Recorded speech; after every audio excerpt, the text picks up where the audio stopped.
unpopular demands, I've been asked to give my honest opinion and answers to the NHS questions asked recently, and I'm here to obey the Clarence call. So these questions are going to be based on my own personal perspective and from my vast experience as a care assistant, because at this level, at this stage in my life, there is no interview that can scare me. There's no care interview that can scare me again. No question that they can ask that I won't have an idea. I haven't worked over 1 year in the care sector. So without wasting much of your time, let's just dive straight into the video. Also, I'd like to mention that there are some tricks that you need to do. Care plan is very essential to any interview question that you are attending for the role of a care assistant or a support worker. You need to bear in mind that the care plan is one of the things you should consider when answering any question. Also, individualized care is another thing you need to consider. So if you are going for any interview, just unlearn everything that you used to do in that other organization and then focus on the specific roles and job description of the job you are going for. Do you get what I'm saying? So without wasting much of your time, let me just go straight into the video. So I've got the questions written down here and some of my ideas also jotted down here. So the first question that she was asked was, can we meet you? Something like that. Tell us about yourself. That was the first question. And from experience, I have gathered that when they ask you such questions, you should organize your thoughts in a pattern. And the pattern is talk about your past, talk about what you currently do, and then your aspirations for the future as a care assistant. So in this case, if I was asked, tell us about yourself, of course, I'm going to mention my name, just my name. So my name is so, and so. I'm Miss Bimbo. I have worked in the care sector for over a year. I have worked in both care homes and as domiciliary carer in home care setting. I have worked with just one person as a waking night staff, and I have been able to use the hoist, the sling, just name it. Just name all the equipment in the care homes that you have used before, the more lift. And also I have worked with vast number of residents, including those with dementia, just name it, those with bipolar, depending on the organization that you are attending the interview, what they expect of you, their job descriptions. Also, you can talk about how you have been certified to give, peg feeding, and how you are so empathetic. Tell them about your skill set. I am a mother, so every mother is a carer, literally. So I am very caring, I am friendly, I light up the room everywhere I go. People say I am funny, people say they like being around me. I am very detailed and I give attention to details, and also I enjoy working in care. Currently, I'm not working, or maybe I have worked with two companies. I used to pick this shift from an agency while I had a bank job and I had a main job.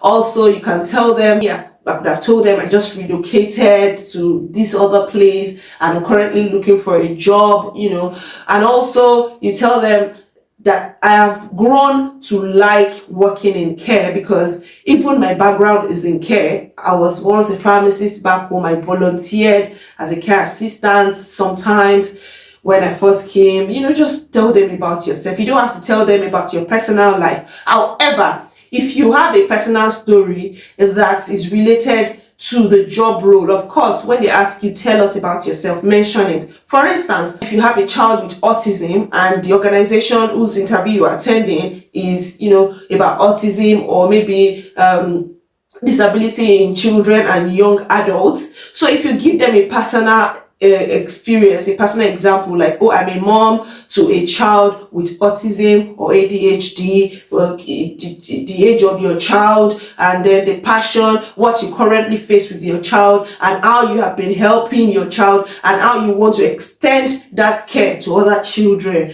So if you have something like that, or maybe an aged parent that you cared for, and this organization is caring for, end of life and aged people, you can bring in, just put in a little story about how you have cared for somebody, and then like that. Also the future, you can tell them how you have grown to, enjoy your job, and then you aspire to register for NVQ3, or if you have done NVQ3, you aspire to register for NVQ5, like that. You aspire to become a nurse as you progress in your career. Like that, you are done telling them about yourself.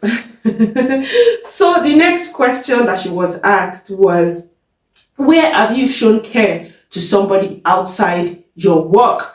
So this is basically about telling them your personal story. So have you got like a husband where your husband was sick, or where your child was sick, or your mom was sick, something like that? You see, if you had introduced yourself like that, you have actually, they will just tell you, you've even answered the next question. Do you get? So I've experienced that before during an interview. The interviewer was just like, oh, you've answered all the questions, but we still need to ask you. So the next question is just if you have a little story that you can tell about how you have cared for somebody outside work. For instance, in my own case now, there was a time I was leaving work in the morning. I had already done night shift and I was leaving work, and in the bus, this passenger had already clicked the stop button to stop the driver at the next bus stop. You know how we do it.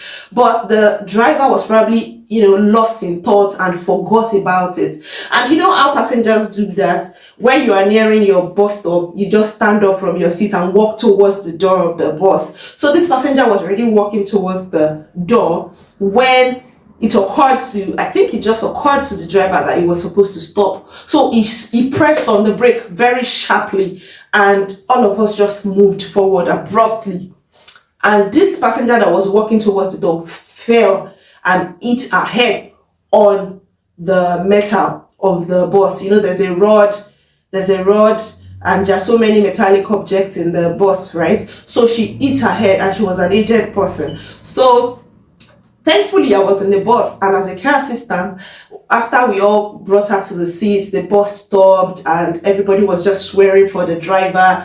So we sat her down, and then I put a call through to the ambulance, narrated what had happened, and we all had to wait for the ambulance to come around. So we sat there for about 2 hours waiting for the ambulance to come. And while we were there, I kept reassuring her. She was crying.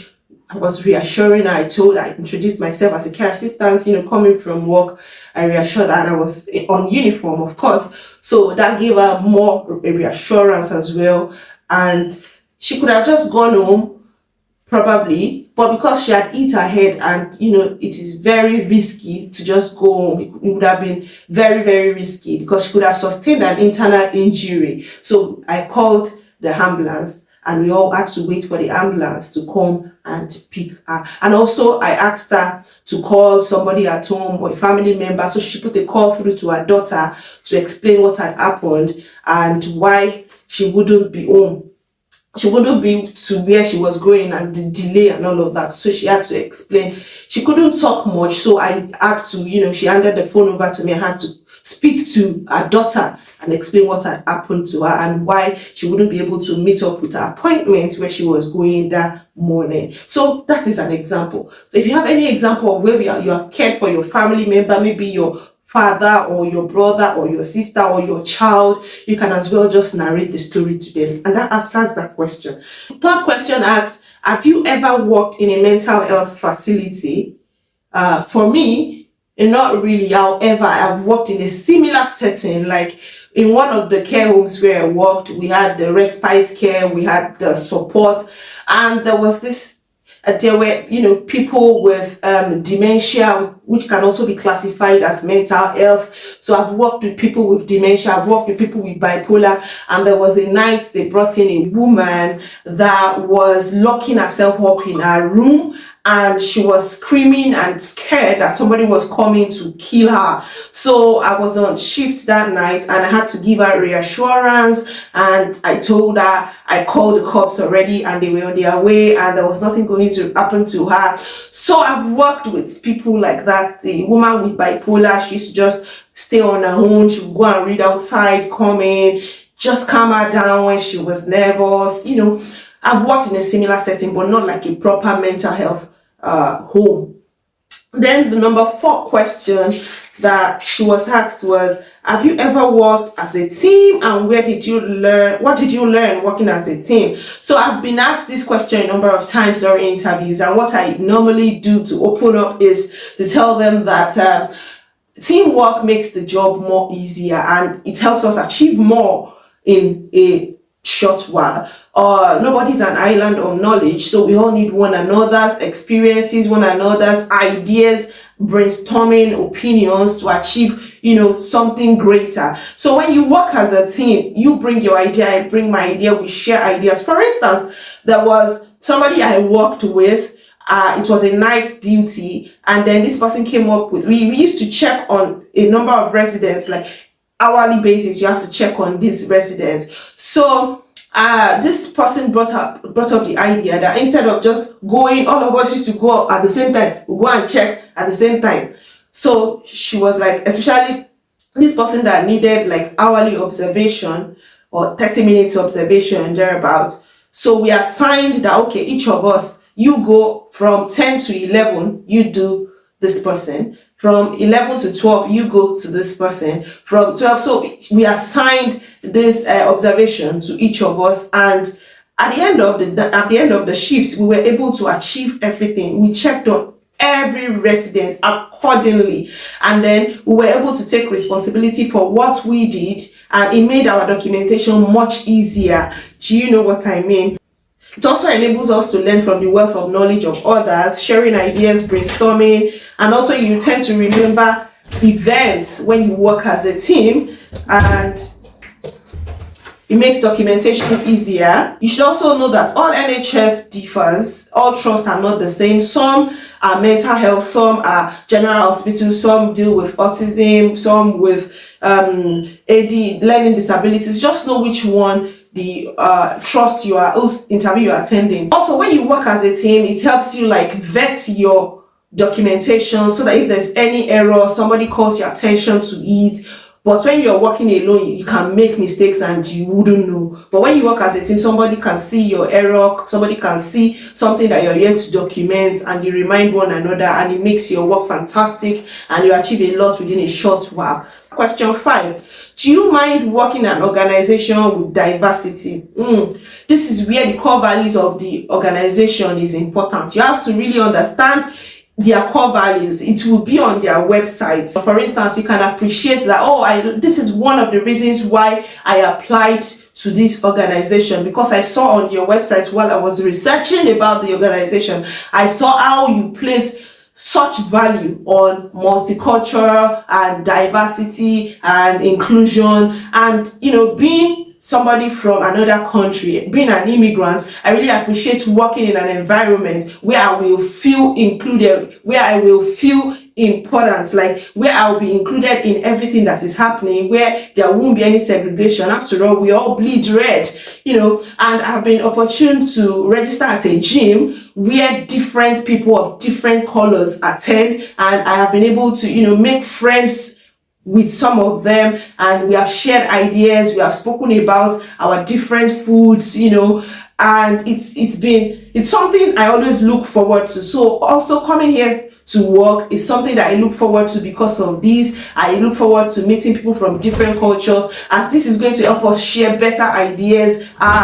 We'll learn to do things and to accommodate one another. You can also talk about maybe you attend a church where different people from different diverse culture also come into your church, and you have had encounters with people. You work with them in, maybe as a worker, you are in the choir, and people of different races are also in the choir with you, and you relate well with one another. Working with different culture makes us stronger as a team, because everyone has got unique gifts and ideas that they want to share, regardless of our faces and our colors. Also talking about the teamwork I mentioned earlier, the person that even brought the idea was not from my, country. So I've worked with different care homes where they had different people from different countries, and we have worked together fantastically, so that shouldn't be a problem. Number 6 question was, what would you do or what have you done when you were concerned about a patient? So in my own case, I'll just give an illustration because I have one. So there was this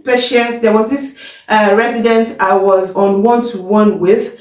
It was a dementia patient, and I just observed that he was going to the toilet so frequently. And yes, he used to go to the toilet, but this time around he wasn't standing up from the toilet seat. He was just stuck on the toilet seat for so long, and I was so concerned because it was unlike him.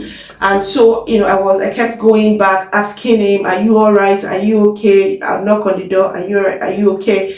And he had dementia. He couldn't really, make any meaningful conversation with me, and I was really concerned. And then later, I observed that he was trying to put his hand inside his anus. He was trying to put his hand inside his anus.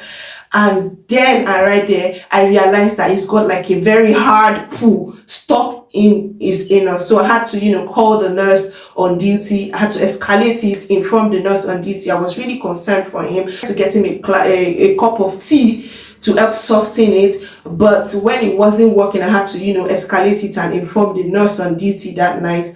And the nurse, made him a cup of orange juice. We just had to continue patting his back and all of that for that night, until it was relieved.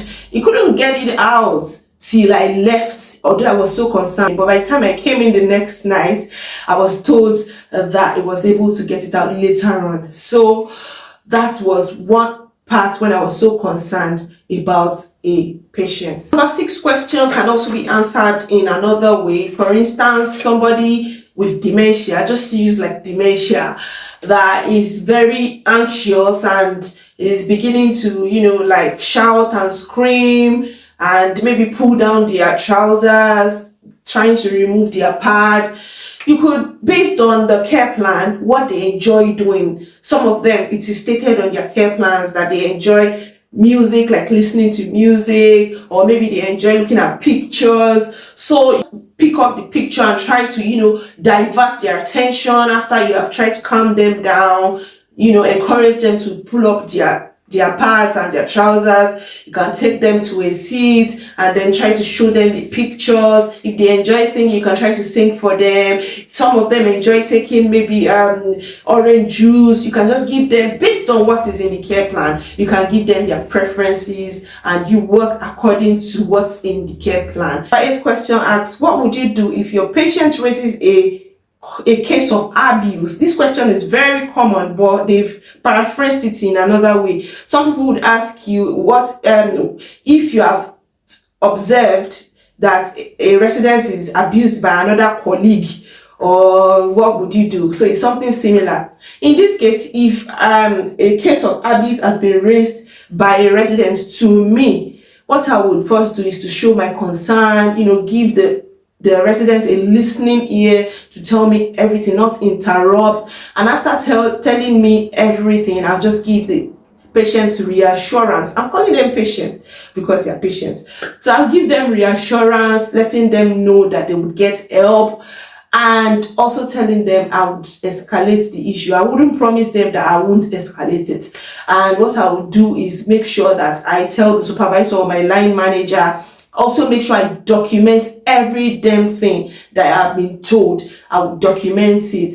Basically, that is all I can do as a care assistant. And depending on the policy of the organization, I'll just follow the policy of escalating such case of abuse in the organization. So let me also give an example or a scenario of this case of abuse. So there was this care home where I worked, and this particular resident was violent towards other residents. And we had residents with dementia, how they wander about in the care home. They just wander, walking up and down the the corridors. So this, they also, they also go into different residents. They try to go into other residents' rooms because of course they have dementia and they don't know what they are doing. So there was this resident with dementia wandering and tried to enter into the room of these very violent residents, and upon entering the room, the violent one punched this wandering resident on his head, and his head was bleeding. So I happened to, be walking along the hallway that time, and I saw his forehead bleeding, and I noticed that it was just coming out of the room of that other Mr. Violent resident. So what I did in that instance was to escalate it. I informed others and also reported to the line manager. They tried to sit him down because he couldn't have a meaningful conversation, and I was able to detect that he was coming out of this person's room. So he has punched him on his face, and he was yelling, "Get out of my room, get out of my room, what are you doing?" So we were able to come to that conclusion that that was what happened, and I made sure I documented everything that I witnessed. And also the care home puts in place some measures to prevent further recurrence. So they have to put an alarm at the door of this violent resident, such that whenever he's opening his door, anyone is opening his door at all, the alarm begins to buzz, and we all come to check, oh, is it the one that is trying to open, or is it another resident, so as to prevent such occurrence in the future. I made a video on what sort of questions you should ask after an interview. Try as much as possible to check that video out and watch it. So I would have loved to ask them for feedback of how I have done with the interview and why they really want me to own a car or to have a driving license, and what they think. Just watch that video to understand more about what questions you can ask them after an interview. So after this kind of interview, I would have loved to ask the interviewers so many questions. So I hope I have been able to answer these questions well. If you work with the NHS and you have vast experience in the NHS, especially as a support worker, please let us share our own answers also in the comment section so that others are coming to watch would be able to learn. Thank you so much for staying tuned up to this moment, and I do hope to see you in my next video.